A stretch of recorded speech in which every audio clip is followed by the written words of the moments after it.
Welcome back. A few minutes before the top of the hour as we head toward November, the race to succeed California Governor Gavin Newsom has no shortage of candidates, that's for sure. 8 Democrats are currently vying to lead America's most populous state, and the latest polling indicates no clear frontrunner. The top 2 candidates who get the most votes in June will advance to the general election regardless of party.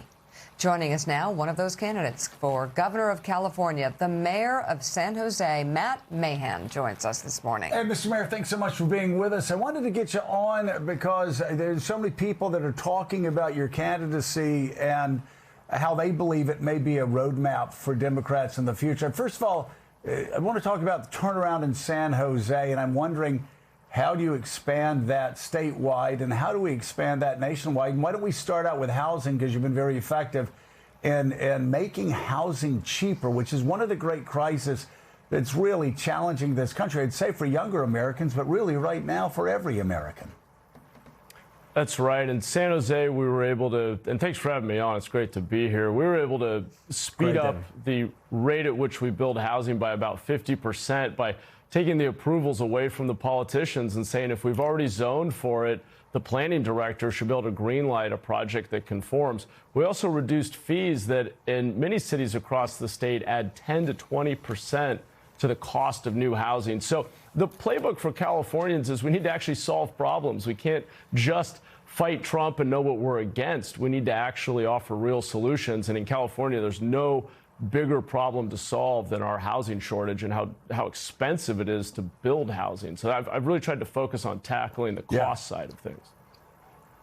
You know, I want to talk to you about 2 other issues that have been a real crisis for California over the past decade, and it's led to a lot of people leaving the state of California. California is, for the first time in my lifetime, losing more residents than gaining residents. And they just have to do with quality of life issues. One has to do with crime. The other one has to do with homelessness and this bizarre idea that somehow you're being progressive and compassionate if you allow people to sleep on the streets at night. There's nothing compassionate. There's nothing progressive about that.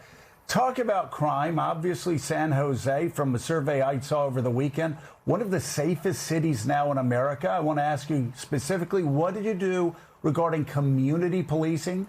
Because that's something that every mayor is interested in. And then the second thing is homelessness. You got people off the streets. You got them care. You got them into housing or into shelters. How did you do both of those things?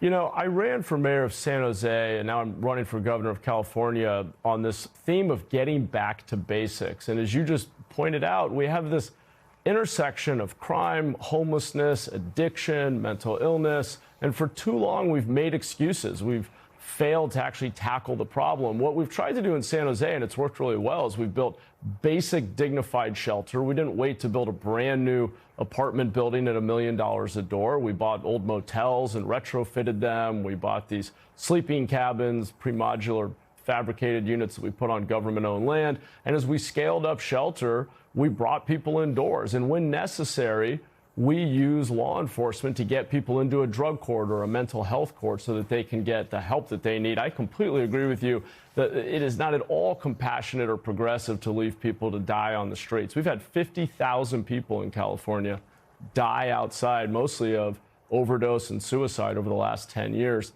That's just completely unacceptable. We can do better. We've proven that in San Jose, where we've led the state in bringing people indoors. We've reduced unsheltered homelessness by about 1/3 in just the last 4 years. So it works when you build basic shelter and require that people use it.